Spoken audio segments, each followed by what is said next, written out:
This is Dan McCarthy, and you're listening to Check-In by TMR. The COVID-19 pandemic has been an incredibly unique shared experience for almost the entire travel industry. And one of the most common sentiments shared during that experience, something that I've seen and heard from almost everyone I've spoken to, has been the extreme uncertainty of the pandemic. There's been such an incredible amount of stops and starts, and so many times when momentum was brought to an absolute halt. So many times when things seemed to be in the clear, when we were pulled back into the depths of COVID with new worries and new concerns. Everyone seemed to have that experience at the beginning of COVID when the thought was that maybe our offices will be closed for the next 2 to 4 weeks and it might be a nice break and an opportunity to connect with people at home. No one, I don't think, thought that this could be dragged well into 2021 with 2022 on the horizon. Just a few weeks ago, there was a headline in the CBS News website that proclaimed, "Travel industry thought it had left COVID-19 behind. Then came the Delta variant." It's inevitable that the time is going to come when the industry has been fully released from COVID's grasp, but I don't think anyone can truly predict as to when that will be. The uncertainty has very much become a part of daily decisions made by executives, by advisors, by consumers, and those who have been able to deal with that kind of uncertainty and accept the inevitable change that is going to come with a lot of those decisions. They've been some of the people that have thrived throughout the last year and a half. Or maybe not thrive, but they've been the people that have made it through the best. I'm very happy to speak to someone who has recognized that uncertainty and shared how she dealt with it. My guest for this episode is Jennifer Tombaugh, the president of US-based tour operator Tauck. Jennifer, a Harvard graduate, is coming up on 21 years with the tour operator, the only travel company she has ever worked for. In this episode, she shares what she thinks was the biggest challenge during the pandemic, including dealing with that uncertainty I mentioned earlier, and she takes a stab at what are going to be the biggest challenges for the industry as a whole in the coming decades, including how the industry can continue to attract the kind of talent it needs to continue thriving in the years ahead. We talk about her time living in Taiwan, along with her time working for some of the world's most iconic brands like Coca-Cola prior to joining the travel industry. Jennifer really does have a great story. She's a very optimistic person and someone who I think the travel industry is lucky to have. I want to thank her for once again for her time, and let's check in with Jennifer.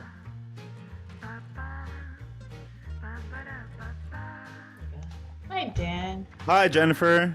How are you? Good. How are you? Fine. I want to apologize in advance for my very casual appearance and probably my ability to be completely inarticulate. I just got off of a red eye. So I'm all up for this, but there's a cylinder that's not firing every now and then. So where were you coming from? I was coming from I was visiting some friends in Sonoma this weekend. So in California? Yeah. Oh, how was your trip? It was fantastic. Yeah. Yeah, it was really fantastic. So that's wine country in California, right? Correct. Yeah, I've never been out there. Oh my, where are you based in? I'm in New York. I'm in Brooklyn. Oh, hence the banner in the back. I see it. I saw the Brooklyn banner. Yeah. Yeah. That's good. Are you from the city originally?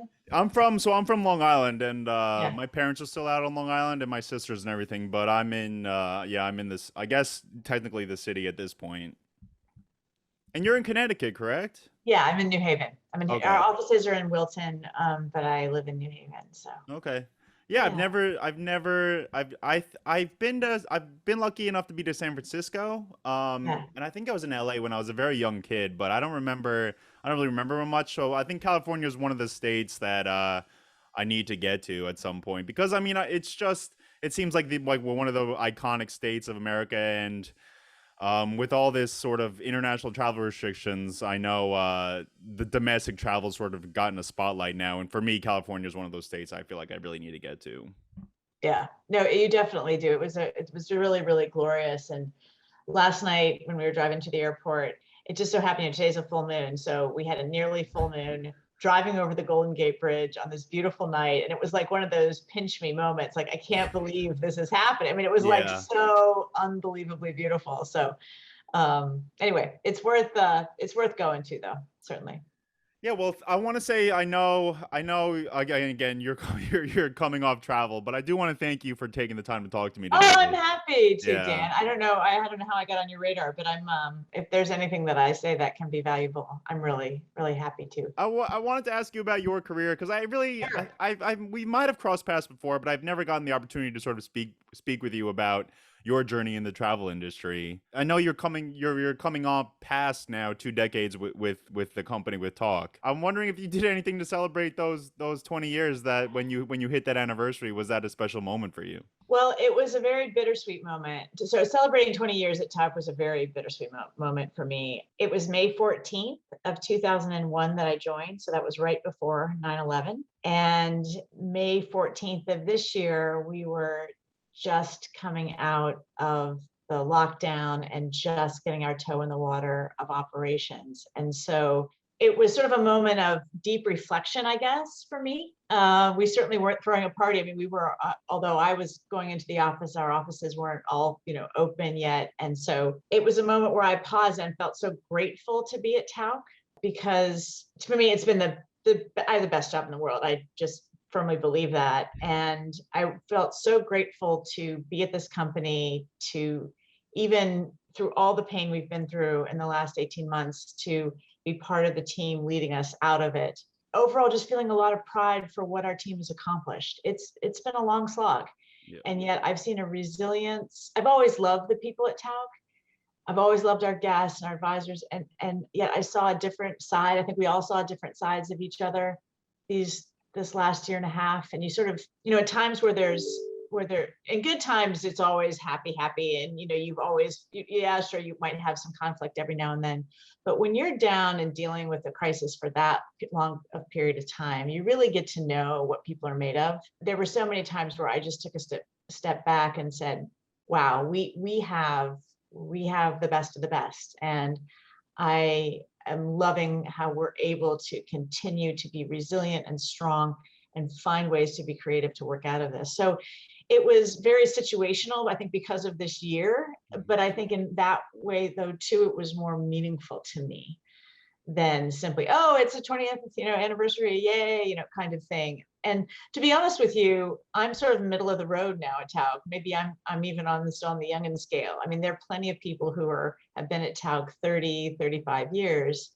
And so there's always opportunity to learn. And again, I think that too is a point of pride, that people know a place, love a place, and have that shared sense of purpose to delight our guests through travel. They mentioned the length of the pandemic, and we're still very much in the pandemic. And was that one of the more tougher things? I mean, you mentioned 9/11. I imagine it felt briefer than this one has felt. I mean, it just seems like every day. I mean, even 2020, especially, it seemed like every day was sort of dragging. And I mean, I know we're coming out of it with domestic travel right now, but was it the length of the pandemic that really got to you, or was that a thing that was super difficult to deal with?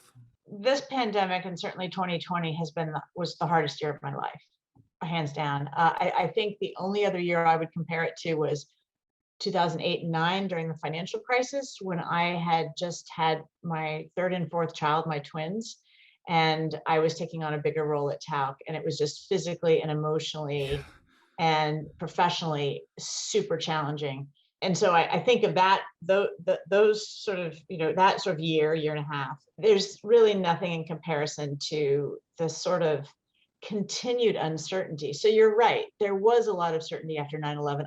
I had just started at Tauck. I was sort of getting my feet wet. I was in new business development. And I thought, this is the last thing that Tauck is going to invest in. And in fact, that was the opposite. We doubled down, and I worked on the launch of Tauck Bridges. That was my first project, our family travel. Yes, was there hesitation? Yes. Was there fear? Yes. Was there crisis management? Yes. Was it new? Yes. It was unprecedented and horrible and awful. Yes. But yes, you saw a resiliency of people coming back and traveling again, right? It was nothing like what we've seen. I mean, when you have your 90-year-old chairman, Arthur Tauck, at our board meeting saying, well, back in World War II, when we shut the company down, you're kind of in a different place. I think what made it even more challenging was that we had gone in February of 2020, coming out of a board meeting where we had just reported on the best year in the 90, at that point, 95 history of the company, year-old history of the company. We had great returns. But more importantly, we had great guest satisfaction, great employee satisfaction. I mean, we were firing on all cylinders. We were talking about growth and opportunity and how do we build out our team. And there were challenges, but they were exciting, brave new frontier kind of challenges. And then within 6 weeks, we were shutting down all of our operations. And we thought, oh, right, well, we all did, right? This will be done in a couple of weeks. We'll be back in the office. Don't worry, And the fact it was sort of like Chinese water torture. You would just every few weeks you would get some other bad news, and then it was a little bit of a tease, right? It looks like we could maybe operate in June. Oh no, there's another wave. Okay, well maybe we could operate in October, and we were gearing up to operate in October, but then another wave. And yet in that, we were all working probably harder than we ever had worked in our entire lives. I mean, I would sort of go into my dining room at 7 a.m. and come out at 9 o'clock at night, because you were just all hands down figuring out we're very fortunate to not carry any debt. We're very fortunate to have a great family that backs us completely and have a tremendous amount of confidence. Dan Mahar, who's our CEO, is amazing leader, to great executive team who I've met with on Zoom every single day, work day during this pandemic, sometimes on the weekends too. We've all seen a lot of each other these days. But you learn about this, again, the mettle of the people, right? That as I mentioned before, and I think that taught us that, look, we are going to, I'll give my colleague, Jeremy Palmer, who runs all of our strategy and operations, full credit on this, because it was last June of 2020, where he said to our board, we are going to need to learn with COVID, and we're going to need to operate with COVID. And that at that time was a little bit shocking. Like, how could that ever be possible? They shut down whole cruise ships because there was, a couple cases. How could we do this? And yet that's what we're doing exactly right now. And he was right to drive us and really think about, okay, how can we do this as safely as possible? Knowing that nothing is ever perfect, knowing there's always risk in something. How do we manage that risk effectively? And I remember last October, we were doing a trial run with 8, turned out all women, which was pretty exciting, but 8 of our team members who had gone out and test run one of our Cape Cod programs. And I went and met them in Newport as they were coming off, just to sort of take them to lunch and how you guys doing and thank you. And I'll never forget Joanne Gardner, who heads up our operations team. She walked towards me. She goes, "We can do this." Oh, and I just gave myself goosebumps. I mean, it was sort of like this feeling of, this is all possible. We can do it. It was like that light shining through. And it was funny that day in Newport. There were so many metaphors. Like, literally, it was a dark, rainy sky, and then this ray of light came through and it hit the lighthouse. I mean, we're in Rhode Island, which is state motto is hope. And, the team brought me daffodils from Nantucket, which are also a symbol of hope. And so we're like, okay, there's lots of good signs here. I'm going to take them all. And we're going to move forward. And it was challenging, but we knew we could make it. And in January of this year, we started operating our winter programs. And now, as of this month, we're operating this week, will be our busiest week this year. We'll be operating 70% of the programs we would typically operate. So we're far from being out of the woods. I don't want to just gloss it over and say, yep, we're done with the pandemic. It's still bumpy, but there's a clear path forward, and we know we can do this. And it's pretty exciting. It's pretty exciting. Yeah. It must feel nice to be able to not only welcome guests back, but also get your employees back to work across tours, across everything, and see people back to being a major part of the team and things like that. It must feel very nice to be able to do that. There's a lot of studies, and I've been listening to a lot of webinars, as I'm sure you have, and others throughout this whole thing, about happiness and what drives happiness. Yeah. And at the end of the day, it's about building and maintaining relationships. And also it's literally about having we miss the people contact, right? We are a people business, and we miss the people contact. And sometimes literally looking at someone in the eyes directly, like that fires neurologically chemicals in your brain that will make you happier. It's really incredible. So when we read those guest comments, and when we can see each other in person again, and when our tour directors are out on the road, I can't tell you how many notes I've received where TDs are writing and saying, "Thank you. I'm so glad to be doing again what I love to do." And when we brought our team back from furlough, "I'm so glad to be doing again what I love to do." It's so exciting right now. I mean, again, I don't want to gloss it over, because I still think there's tough decisions and hard work ahead. But to some extent, there's always going to be. But I think there's still be some acute pain as we kind of get through this. Are we border openings and locking down, and what's the next variant going to be, and another cycle? So, but we can do it. We've got our people back. We know our guests, and this is the amazing thing. Our guests are so happy out there. Sure, you always have some outliers, but you always do, right? Yeah. And I just got a note this morning from a guest who just got back and said it felt so good to be traveling with you again. Putting all of the awful bureaucracy aside of what you need, where to go, when, test, form, whatever, which is real and painful. When they get there, it's unbelievable for them and for our team. Yeah, and I want to ask about your career, but I do want to just touch on something. You mentioned how exciting it is now, and there's all these that you think there's going to be more decisions, obviously, in the future. Yeah. I mean, is that a skill you've picked up during the last year and a half? Is it being more comfortable with that uncertainty and being able to be comfortable with these lists of decisions you're going to inevitably have to make? Is that a skill you think you've gotten better at, or is that something you've developed throughout your career? Well, look, I think with any career path, you develop a certain level of resilience because you just have experience and you learn new situations that maybe you only thought about hypothetically, but then when you experience them, right, you develop and change. It's sort of what my pediatrician said to me one time. Said I used to give people, parents, lots of advice about their kids until I had my own kids, and then I realized, everybody is really different. So I think, yes, naturally you do develop some resilience to this. And I guess I'd say two things. I think we've all will continue to struggle with uncertainty. It's very unsettling. You sort of feel like you're running in quicksand, right? Because you never know where the next issue is going to be. But I do think that we have developed enough different scenarios and experience now that we kind of go, oh, okay, that's what we do here then. Or, oh, that kind of sounds like that. So let's make it happen this way. Each tour can have new challenges and that we had not expected. And so, yes, I mean, we have a whole new vocabulary, right, that we didn't have a year ago, right? Vaccination cards, antigen, PCR, PCR-RT, PCR-NNA. Yeah. I mean, you go through this whole thing, passenger located, all these, we didn't even speak this way a year ago, right? And so, yes, does that sort of hone and develop? Do you develop? It's like anything. Do you practice and develop some muscle memory and develop some calluses along the way? Yes, I think that's all true. I also say that in another webinar I attended early in the pandemic from the Harvard Business School was on novel crises. Like, we have a great crisis management team. And I think there was something like 5,000 or 6,000 people on this webinar. And they said, basically, you're about to go into, this was last April of 2020, I'll never forget it. This is a crisis that no one knows an answer to. And I have to say that gave me great strength, because sometimes I feel like, oh, I got to figure out what the answer is. It's sort of like, well, nobody knows the answer. So we all just have to talk to each other and help each other, because nobody knows the answer to that. Yeah. But what the webinar went on to say is that you're going to try things. Some things are going to work, some things aren't going to work, and you're going to learn. And then you're going to repeat. But if you know what your core values are, if you know what you believe in, and you know at the end of the day what you're trying to achieve, and you use that as the litmus test for, okay, what have we learned from this? And is it true to our values? And how do we move forward? You're going to be fine.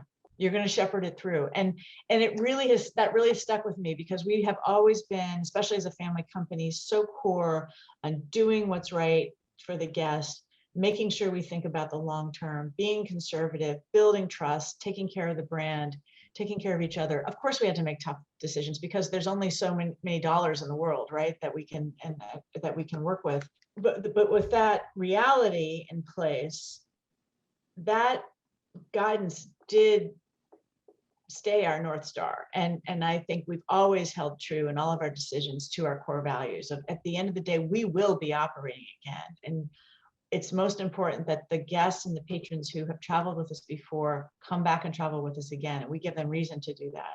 And that we do all this with enough integrity that we will continue to attract the new business that we need to power our future.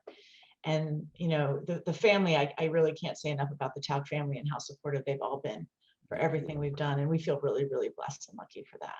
Yeah, it is. I mean, everyone sort of has their own pandemic story, but I think a lot of it was people trying to figure out how to deal with this uncertainty or deal with questions every day. And I think the whole industry has sort of been lifted up by that kind of resilience. And I'm sure, I mean, you've been in the industry longer than I have, and I'm sure you've seen that before the COVID as well. That kind of resilience and that kind of strength from the industry. Well, absolutely. And I have to say, two things on that is that in a lot of ways, our industry became closer. There are folks across USTOA or other parts of the industry that I talk to every week, every other week, just sort of checking in. How are you doing? Not from a, hey, competitively, what are you doing? It's sort of like part of it has become very, from a friend perspective, like, how are you guys doing? Because everybody's going through the same thing, right? And the industry is going to rise if everybody rises, right? This is really, floating all boats. So we want everybody to pull through this, but then also there are best practices. Like, how are you dealing with the situation, or what are you doing about the Netherlands shut down, or border closure? Here's what we're doing. Let's help each other out in a way that's not not a collusion sort of thing, but in a way that helps us make sure we can each put our best foot forward for our guests, so that we can work the industry through it. I'll also say, though, the resilience of the guests is what's amazing. Like, you brought up 9/11 early on, and I remember at that point it was sort of a 12 to 18 month recovery period. And you might remember too, we had a number of terrorism incidences, and then the 0809 meltdown. And it seemed like after every crisis after that, it got a little shorter. It was maybe done just a year, or then 9 months, or then 6 months, or then 3 months. And the fact that you see, not everybody, of course, but the fact that you see already people pent up travel, want to go traveling out there, I think for pretty much everybody in the industry, 2022 looks to be probably one of the best years ever on record. It just speaks again to the resilience of people, right? This was a horrible global tragedy, and yet people still want to move on. And I think that speaks a lot to the human spirit, and just for all of us as explorers, right? That you can't quench. Yeah, and part of me, I mean, every time someone mentions 2022 now, which has always seemed to be the year people look to, it's part of me is frightened how deep we are into 2021 already. So I know those 2022 numbers. Hopefully, if they stay on track for everyone, it's coming up pretty quickly too. So we could see a big bounce soon. But I want to ask about your career, because I did a little research on you before this interview, and you seem to have such an incredible amount of unique experiences. I know a lot of people in the travel industry share this level of uniqueness, but I know you spent a lot of time in Taiwan. I know you went to college for a major unrelated to travel and hospitality. And I'm curious if you could tell us a little bit about what your plans were when you were in school, and then how'd you end up in the travel industry? So yeah, I came from West Virginia, and to college, and it was a little bit of I went from a big fish in a small pond to a very, very small minnow in a giant pond. And I went back to sort of the only thing I was good at. I tried government and economics, and I ended up at English and American Lit and wrote my thesis on F. Scott Fitzgerald, and I loved it. And to this day, I edit everybody's memos that go out the door, and I drive all my colleagues batty. I learned a lot about how to write, and I think those elements of communication have served me incredibly well. I'm always, you always think those humanities degrees, what does that really do for you? But developing critical thinking skills, and especially communication skills, is something that I'm so grateful for. I guess if I would do it again, I would have done history and lit, because I spend with our travel, we spend so much time understanding how history and culture collide, and kind of what drives and what motivates culture to develop the way it does. And so I think maybe I'll at some point go back and do some classes there. But I always, I always loved travel. My mom is German. My dad sold insurance, and he was pretty good at it. So he would win these, incentive trips, and we would get to go. We didn't have a lot of money growing up, but travel was always the priority. Like, we would either go see my mom's family, or we would take a trip. He would add on to one of the trips that he won. And I always loved it. My brother loved it. And when I got to college, I had to get a job. And it just so happened there was a travel agency at school. It was called Let's Go Travel, all student run. And there was a series of books kind of at the same time of Lonely Planet, kind of the same idea. It was all student developed travel guides. And we would send the research writers to Europe and other places every year. But then also we sold like backpacks and Eurail passes and that sort of thing. And I loved it. It was so much fun. It was a way to get into travel, to learn business, to learn management. Like I worked as the kind of the counter 1 year, and then I ran the agency the second year, and it was a great experience, and it really whet my appetite for uniting passions that I love in business. And I love running things and organizing things. I was one of those kids, in the student council and all that kind of stuff. So I always loved bringing people together for something greater, and really sensing that sense of purpose, and that energy that comes from when people are together. And I guess when I applied to business school, it was, I don't know, I think I wanted to work in the Olympics, or run, work Okay. on pulling off events or something like that, because that's sort of what I like to do. And that was always fun and enjoyable for me. And I always loved the joy and the satisfaction when people had those experiences together. And but I never thought I would think of travel as a career. I mean, I went off after college, and I worked for a management consulting firm. And then between first and second year of business school, at which I found a real love for like consumer research and consumer insights, and what was it about that way. I guess I wish I'd taken a psychology course too. Like, why do people behave the way they do? Why do they buy what they do? Especially image marketing. Like, why do people buy a pair of jeans that has a different label on the back? What is it about the brand that kind of it initiates and changes purchase behavior? And so I worked for Coca-Cola. I worked between summer between first and second year. I worked on the launch of Powerade. Wow. And so I remember I had a giant sampling tank on the back of my back, in the Chicago Stadium at a soccer game, handing out samples of Powerade. That was part of one of my internship weeks. But it was great. And I love Coca-Cola. And I went back there after second year and worked on Fresca and Diet Sprite. And then my boyfriend, now husband, was though moving to Taiwan with another classmate, and who was Taiwanese, and helping him with his family's company. And so he said, "Why don't you come?" And I thought, well, what the heck am I going to do in Taiwan? I don't speak Chinese. I don't do any of these things. But I decided to do it. And I ended up working. I said, only if I can get a job. So I found a job at Leo Burnett, which is an advertising agency. The now Publicis bought them. And I worked on, interestingly, Coca-Cola became my client. And I had a Oh, lot of wow. beverage clients, and Heineken and Johnny Walker. And then I worked on Hermes and Procter & Gamble brands and Kellogg. So I get a lot of consumer packaged goods experience. And I thought it was great. And I will tell you, going into a country where you know nothing about anything, like about the culture, about the language, about anything. I mean, I sat in a lot of meetings like a tennis match, just watching conversations and having no clue what was going on. And every now and then someone would translate for me. But you kind of get it after a while, and I got a tutor. And it was an amazing experience, because when you're studying advertising, again, you're getting into what's in the mind of the consumer. And so I learned so much about the Taiwanese people and the Taiwanese culture by understanding what they purchased and why they purchased, and what were some of the insights about what they thought about family, and what they thought about community, and what they thought about all that sometimes were very, very different than what I knew, right? So what would be one of the bigger differences between, I guess, that culture and this culture in North America? Well, I think one of the main things is family. There's a phrase in Chinese about 3 generations under one roof. And their families all live together. You always have your grandparents, not always, but you don't have an assisted living center Yeah. necessarily.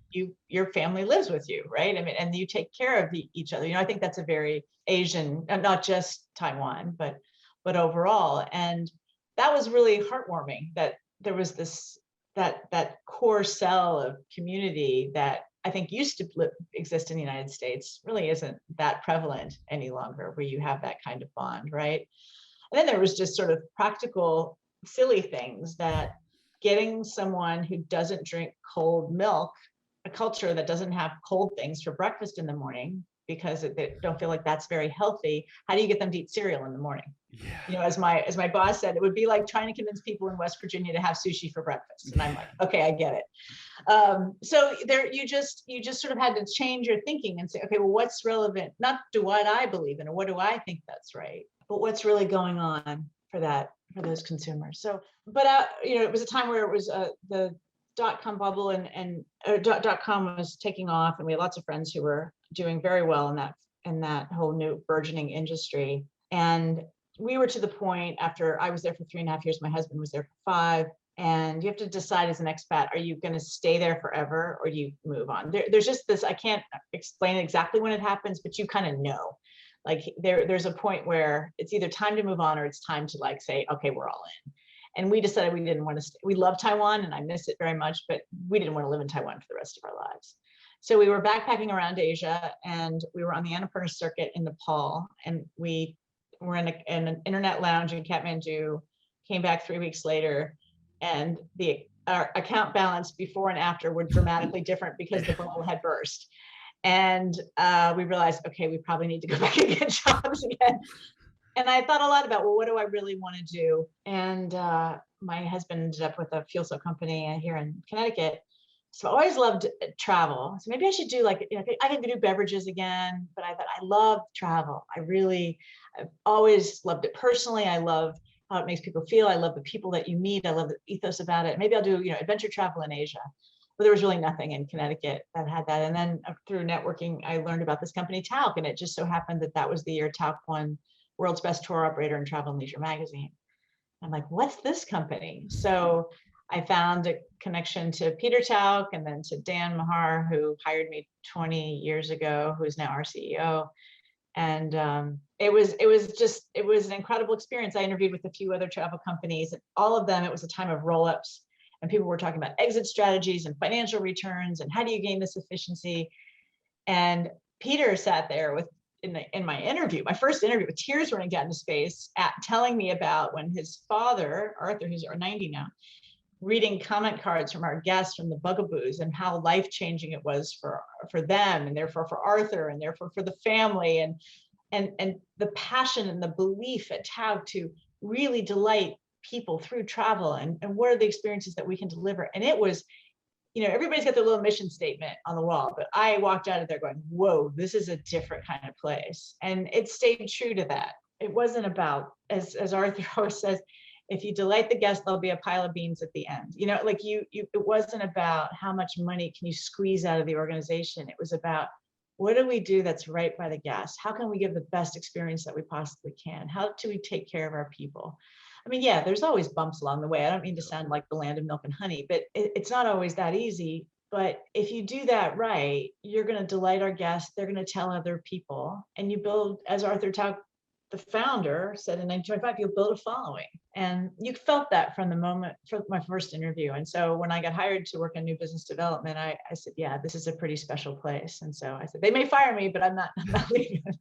Well, obviously you had a ton of experience in business prior to joining Tauck, but what was the learning curve like coming into the travel industry, almost essentially cold on the sort of business side of things, not as a consumer? I mean, was there a lot to learn? How was it having a family to sort of help educate you during your sort of ascension into the industry? Yeah, I remember, I was terrified because I really didn't know anything. I remember we had just finished these cross-company teams. There's groups that had broken up in across, cross-functional teams to figure out how do we grow the businesses back in at our 75th anniversary. So they had just finished that, and for my first week I joined for the presentations to just listen what people were doing and try to absorb all of this. And Dan looked at me and goes, okay, here's the business plan. Why don't you come back in a couple of weeks and figure out, okay, flesh this out, figure out what we're going to call it. I need some action steps. And I'm like, I have no idea what you're talking about.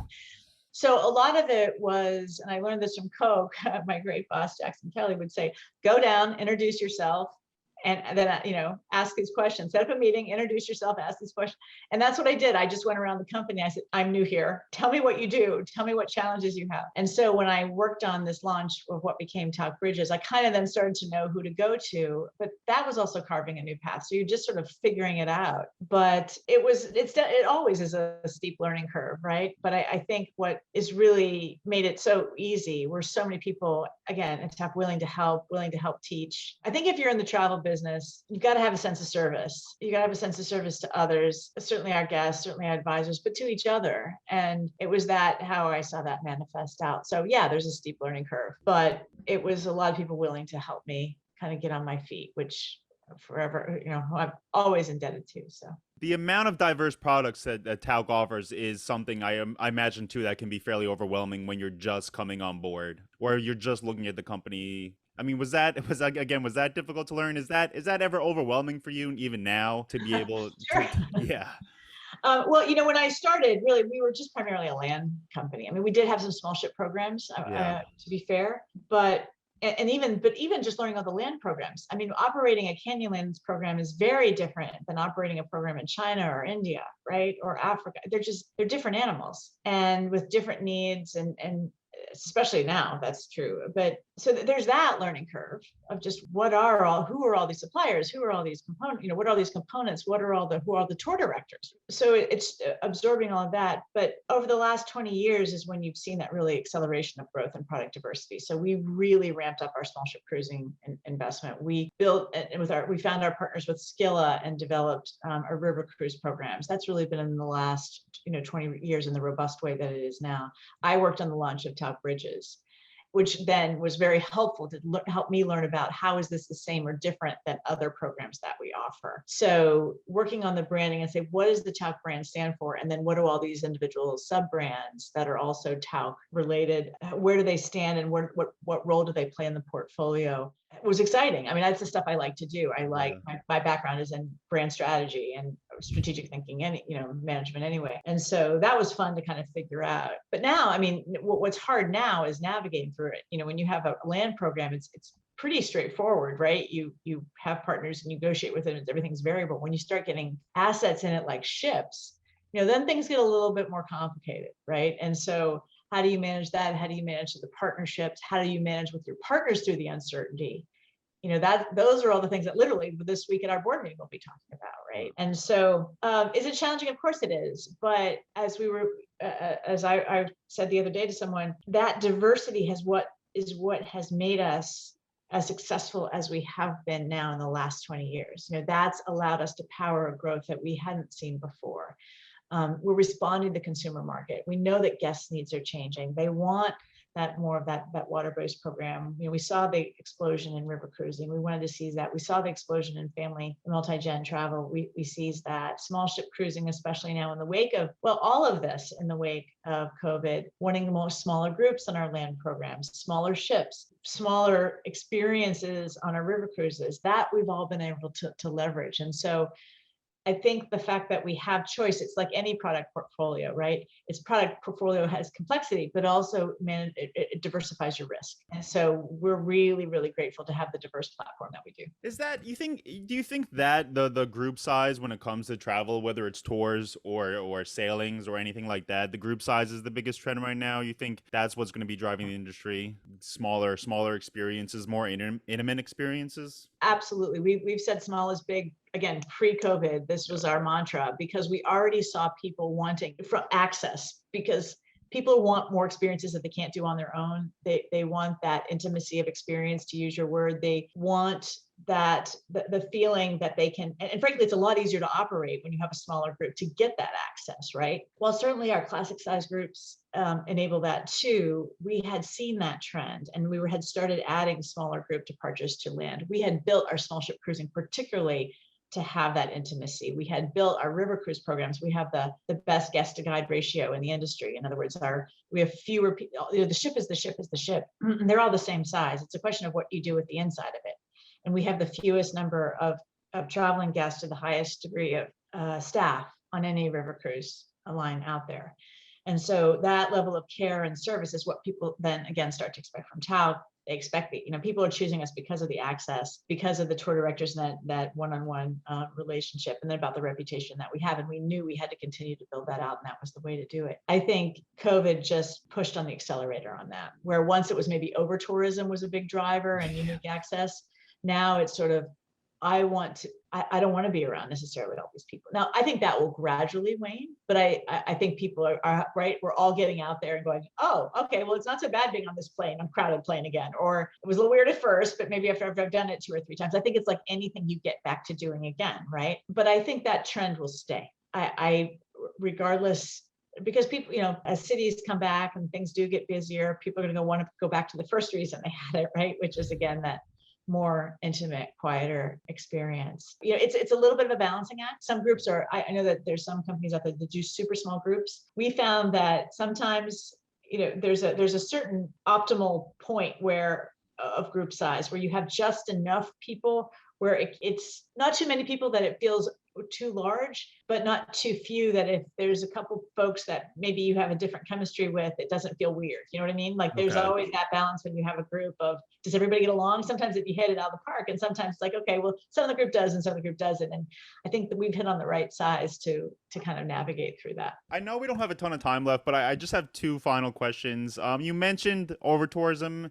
And again, pre-COVID, that seemed like one of the big challenges the industry was going to have to face moving forward. And I'm curious, if you have a take or an opinion on. I mean, after COVID, hopefully we can start talking about this. But I mean, what do you think the big challenges are for the industry moving forward out of this year and and into the next decade? What do you think is going to be the big topics of discussion? Well, I certainly think, the challenge is about that you're seeing right now is about finding and maintaining talent. I think most operators will, start recruiting, but what we see a lot in the frontline staff is the hospitality industry was really decimated, right? Half of the jobs that were lost in the United States, for example, were all hospitality and travel and tourism related jobs. So you see that, and that maybe not as severe in some countries, but certainly in that range has really impact service levels and restaurants and again bellmen and housekeeping and hotels and all of that. And so that level of service, that high level of service that our guests expect, sometimes isn't always there yet, right? So I think convincing people that hospitality is a viable, exciting, fulfilling career might take a little bit more convincing. Overall, I think that'll be good for the industry because I think it'll highlight all the benefits, and maybe make it from a financial perspective a little bit more rewarding for people as well, so they stick. But that certainly is one of them. I think there's the challenges will be, none of us saw this coming. Like we carried no debt. We had lots of reserve funds, rainy day funds, and we would have board members coming in and going, wow, what are you doing with all that? But yet we've been challenged too, right? So what's the next thing? No one knows, right? It's that uncertainty. So trying to prepare and sort of use this time to sort of rebuild coffers so that we can be prepared and for whatever the next thing is. But then it is going to move to sustainability. And you already see Europe is way ahead of us, I think, in this. There will be some cities that will be impacted again by over tourism. I mean, you saw Venice already change their approach. You see Amsterdam already was, Barcelona is. And it's increasingly, whether it's carbon footprint or plastic reduction or elimination or whatever the case might be, that's going to come roaring back as a big issue. Because at the end of the day, as borders do start opening, and it might take another year or two, but the world will all be traveling again. We're going to come back to some of those same issues. Because back to my point before, people forget they're incredibly resilient. They're going to want to travel. They're going to want to have these experiences. So how can we be responsible stewards moving forward to ensure not only can we show our guests all the wonders of the world, not only because everybody is an innate explorer, how can we harness that in a way that allows them to appreciate perhaps more, we need this more than ever right now, right? To have that common understanding. We're all tired of being on Zoom. We're all tired of all the technical interactions, and we need that personal interaction for so many reasons that I could get into. But we need to do it in a way that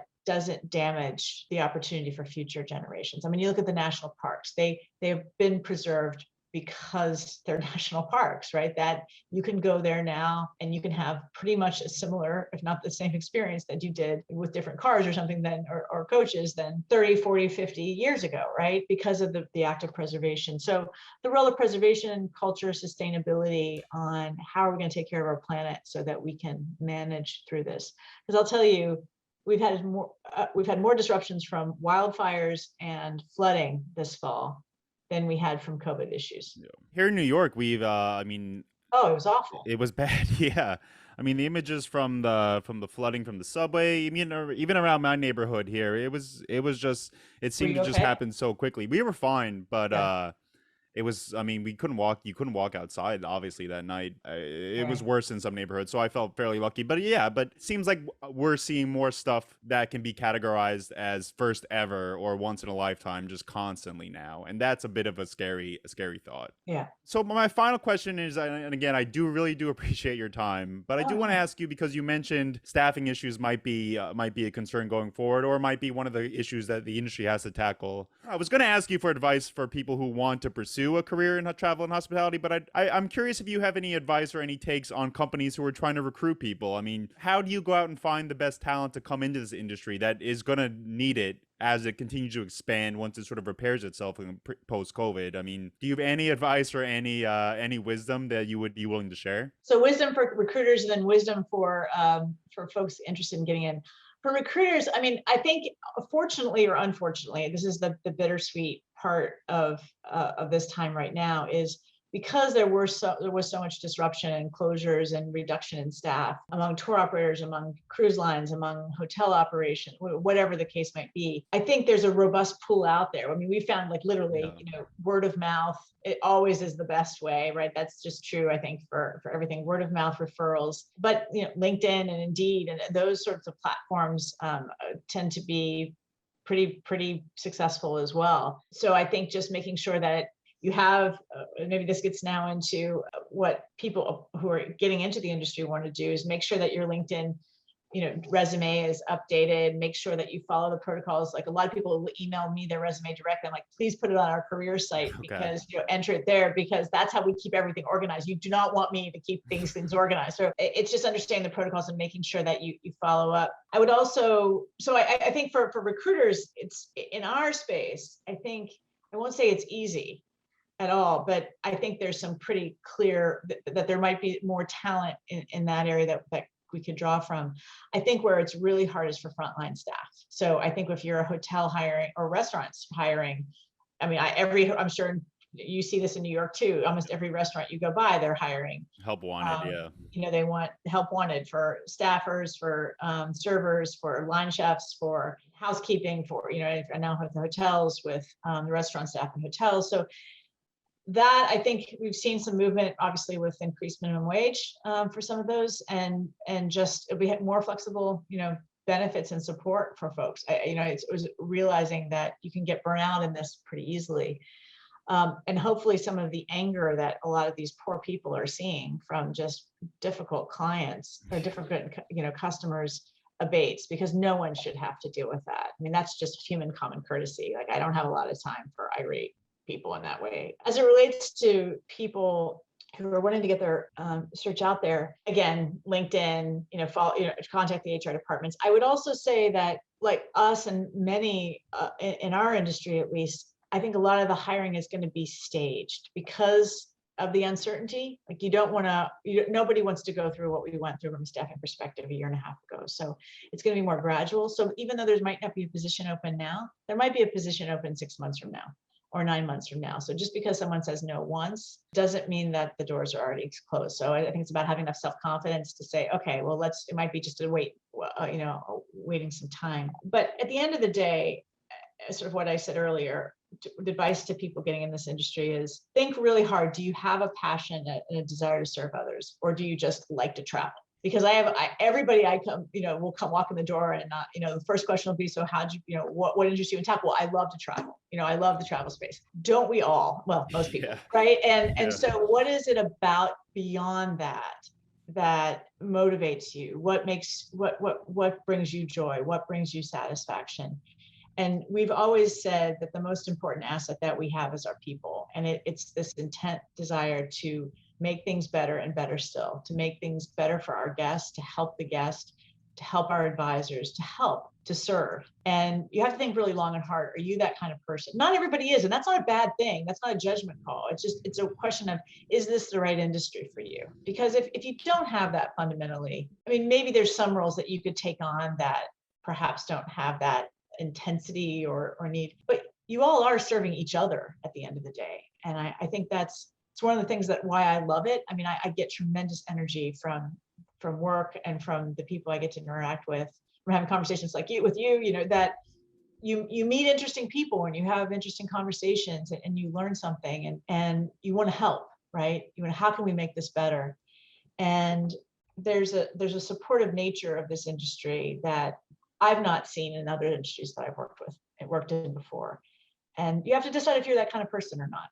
And not everybody is. And again, that's not, I would last about a nanosecond in investment banking, so it just depends on finding what's right for you, what's your sense of purpose, and what's going to drive you and excite you every day, because you do have the luxury of figuring that out. And I think, there's a rich market of hiring right now out there. I think that there's an opportunity to really reflect, but I can tell you one thing: if you choose to go into travel and it's the right fit for you, it's be the most rewarding thing you've done in your life. I think that's a great note to to wrap up on. I know I went a little over the time, but again, Jennifer, I know you just got off a red eye. You're probably very tired, but thank you so much for your willingness to talk to me and your time today. Oh, Dan, this was really fun. It was a real Yeah. pleasure, and I hope I haven't bored you to tears. But No. it was. Hopefully, we'll be able to meet in person sometime soon. And I really wish you the best. And I wish everybody out there that's looking and hiring. We're going to come back. Every day it gets better. It really, really does. And it's going to be an exciting future ahead. I'm confident in that. I echo those thoughts. I hope to see you very soon in person, and I'm sure I will. And best of luck with everything. And yeah, have a great rest of your week. Great. Thanks so much, Dan. Thank you. Okay, take care. Bye bye.